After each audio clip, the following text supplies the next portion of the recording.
दोस्तों, ये कहानी उन लोगों के लिए है जो अपने जीवन से संतुष्ट नहीं है और कहीं ना कहीं एक अधूरापन उनको काटे जा रहा है और उनको ये भी अक्सर महसूस होता है कि बाकी लोग अपने जीवन में उनसे ज़्यादा खुश हैं। दोस्तों, इस कहानी का सार समझने के लिए इसको अंत तक ज़रूर देखें। एक बार की बात है, एक कौवा था जो अपने जीवन से काफ़ी नाखुश था और वो पेड़ की एक डाल पर बैठे बैठे रो रहा था।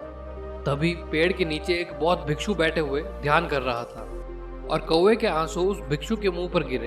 भिक्षु ने ऊपर कौवे को रोते हुए देखा। भिक्षु ने कौवे से कहा कि तुम रोते क्यों हो, क्या तकलीफ है तुम्हें? कौवे ने कहा, रोऊं नहीं तो क्या करूं महाराज, ये कैसा जीवन मिला है मुझे जिसमें मुझसे कोई प्यार ही नहीं करता। लोग मुझे देखकर मुंह बना लेते हैं और जिसके भी घर बैठे काँव काँव करूं तो लोग उड़ा देते हैं। ना तो मुझे खाने को कुछ देते हैं, लोग मुझसे नफरत करते हैं और मैं कितना बदसूरत हूँ, कोई रंग नहीं, कोई रूप नहीं। और क्या कभी आपने सुना है कि किसी कौवे को पाल कर किसी ने उसे खाना दिया हो और आप कहते हो कि क्या तकलीफ है मुझे, मेरा जीवन बहुत खराब है और मैं बहुत दुखी हूँ महाराज। भिक्षु ने जब ये सब सुना तो उसे कौवे पर काफ़ी दया आई और उसने कहा, मेरे दोस्त, हमें जो भी मिलता है उसमें हमें खुश रहना चाहिए। मगर कौवे के आंसू रुक ही नहीं रहे थे। उसने कहा, आपको क्या पता, जब खुद पर बीतती है तभी दर्द का पता चलता है महाराज।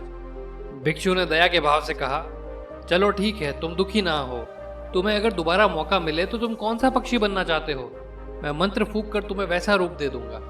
कौवा इस बात पे बड़ा खुश हुआ और उसने कहा, अगर आप सच में मेरी मदद करना चाहते हो तो मुझे हंस बना दो। वो कितना खूबसूरत होता है, उसका सफ़ेद रंग, वो तो शांति का प्रतीक माना जाता है। भिक्षु ने कहा, चलो ठीक है, मैं आज तुम्हें हंस बना दूंगा, लेकिन एक शर्त है, पहले तुम एक बार हंस से मिलकर आओ और उससे पूछ कर आना क्या वो अपनी जिंदगी में खुश है। तुम पता करके आओ, मैं यहीं पर तुम्हारा इंतजार करूंगा। कौवा तेजी से उड़ गया और हंस के पास पहुंचा और कहा, मेरे हंस भाई, कितना खूबसूरत हो तुम, रंग एकदम दूध जैसा है, हर कोई तुमसे इतना प्यार करता है, कितना खुश रहते होगे ना तुम। मेरा रंग देखो, मैं कितना काला हूँ और कितना बदसूरत। हंस ने कहा, तुमसे किसने बोला कि मैं खुश हूँ? ये सुनते ही कौवे ने कहा, तुम्हें किस चीज़ की तकलीफ है? हंस बोला, सफ़ेद रंग कोई रंग थोड़ी है, ये तो मौत के बाद का रंग है। दुनिया में कितने खूबसूरत रंग होते हैं, पर मेरी ज़िंदगी में कोई रंग नहीं है। मुझे तो लगता है कि तोता सबसे ज़्यादा खुश है। अगर अगले जन्म में मैं तोता बन जाऊं तो मेरा जीवन सफल हो जाएगा।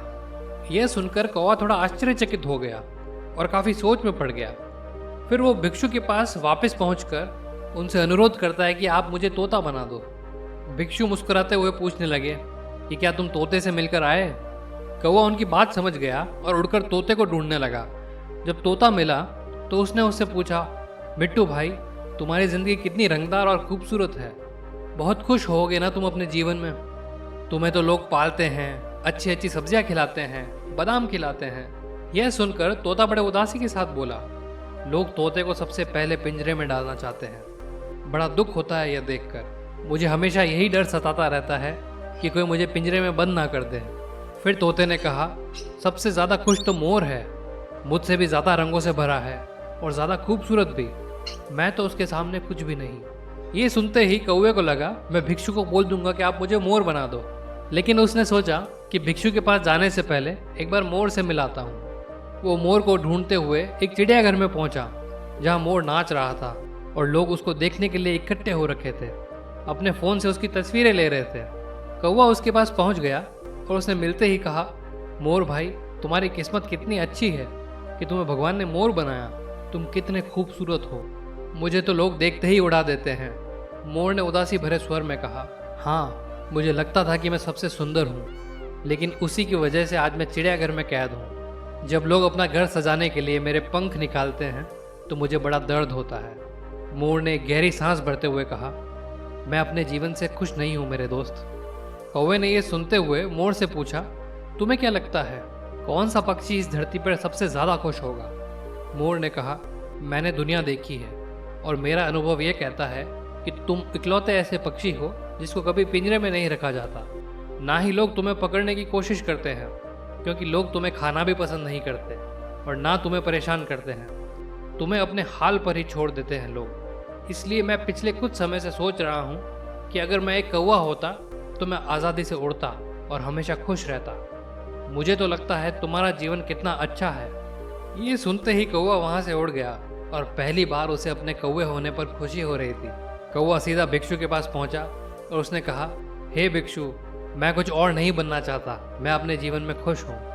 दोस्तों, हम अगर अपना जीवन देखें तो हम सभी इसी समस्या से जूझ रहे हैं। हम अपनी तुलना दूसरे लोगों से करते रहते हैं और अक्सर उदास हो जाते हैं, और इसके चलते हमारी खुशी कहीं गुम हो जाती है।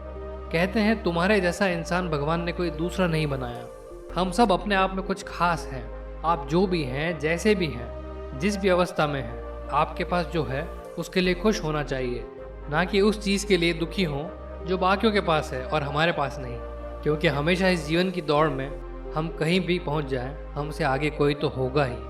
कुल मिलाकर यही सीखने को मिलता है कि आप जिस भी अवस्था में हैं, जैसे भी हैं, अपने आप में संतुष्ट रहना सीखें। खुशी कहीं और नहीं, तुम्हारे अंदर है मेरे दोस्त।